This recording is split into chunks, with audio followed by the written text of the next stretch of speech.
O plantio da próxima safra deve ser com bastante umidade, baixa insolação e chuvas acima da média. Quem vai confirmar isso pra gente é a Estael Ciazella, que é meteorologista. Boa tarde, Estael. Boa tarde a todos.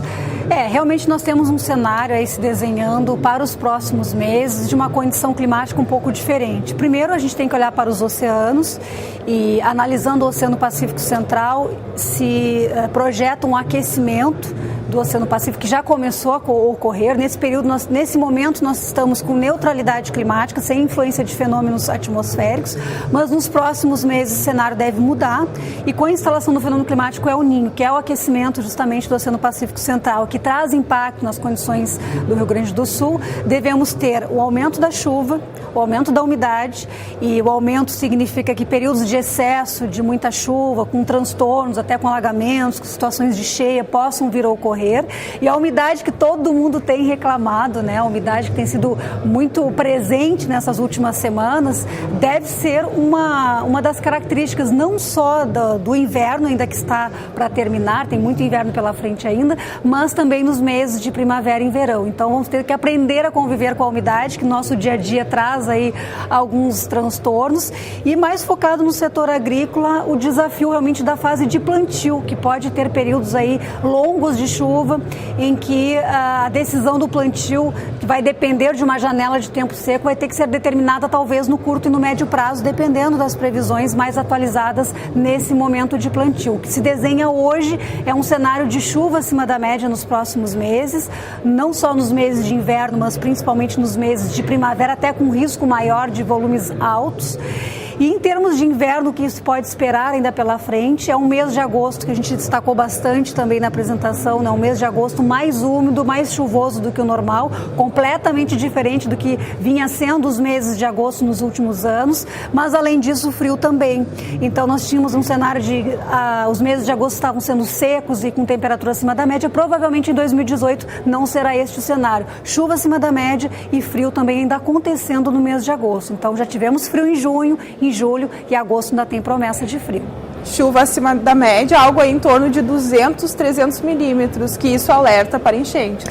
Dependendo do momento em que essa chuva acontece, se ela vem de um cenário de continuidade, ou seja, muitos dias seguidos, muitos meses, realmente traz um cenário favorável à situação de cheia, de enchentes. Hoje não temos como dar um valor preciso por um período preciso, mas a tendência é de volumes acima do normal, acima do que é típico, né, nessas épocas do ano. Falamos aí da previsão da atuação do fenômeno El Niño. O que significa isso, Estael? Bom, o fenômeno El Niño é o aquecimento do Oceano Pacífico, é um aquecimento que começa justamente no maior oceano do planeta. Qualquer variação de temperatura lá tem um impacto na atmosfera.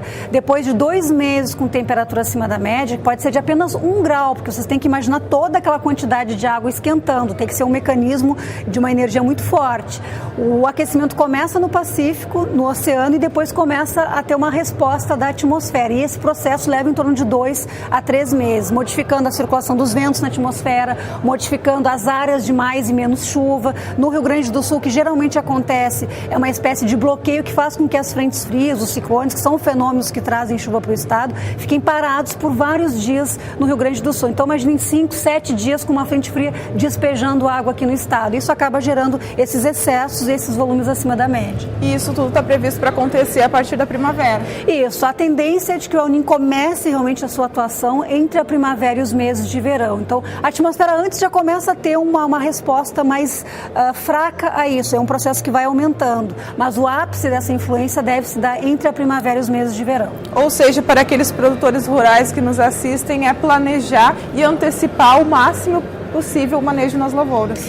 Isso, é se programar, acompanhar a previsão de curto prazo, porque na hora do plantio ele vai ter que encontrar um período seco, uma janela de tempo seco, que só no curto prazo a gente consegue determinar. Mas a boa notícia é que no verão, né, que sempre tem aquele desafio, vai chover, vai ter déficit hídrico, o cenário é muito otimista nesse aspecto. Então não deve faltar água no verão, o desafio maior vai ser justamente no momento de plantio.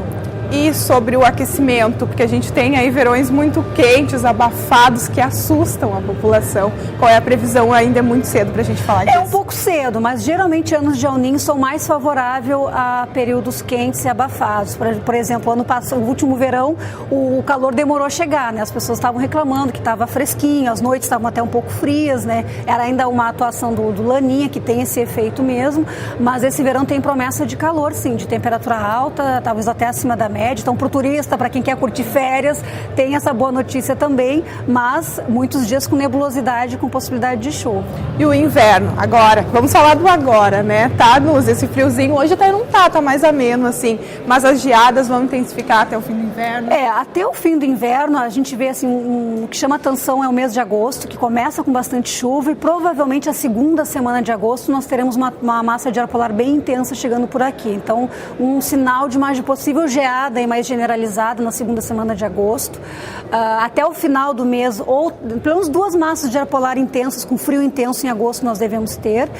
E o mês de setembro é o mês de transição, tudo pode acontecer, inclusive neve no mês de setembro, a gente já teve em outros anos. Como esse ano em si vislumbra um cenário mais úmido e ainda com frio, é possível que tenhamos episódios de neve tanto em agosto quanto em setembro. A gente teve agora em julho lá em Santa Catarina, né, um episódio bem expressivo, tivemos no começo do mês na Serra Sudeste, ali na região de Pinheiro Machado e municípios um pouco mais ao sul, mas a possibilidade esse ano, com uma umidade mais presente, é um pouco maior do que anos anteriores. Na verdade, vamos ter de tudo um pouco para não enjoar. Sim, justamente como é o clima no Rio Grande do Sul, né? Justamente é um pacote aí de vários fenômenos que ocorrem durante o ano inteiro. Então vai ser dentro das nossas condições mesmo. É agasalhar e contar que a saúde aguente todas essas mudanças. Tem que estar bem alimentado, né? Usar todos aqueles recursos realmente para conseguir ultrapassar com um mínimo de conforto aí todo esse período de bastante frio e a umidade que ainda estará presente. Tá bom, Estel, muito obrigada por todas as informações, obrigada a levar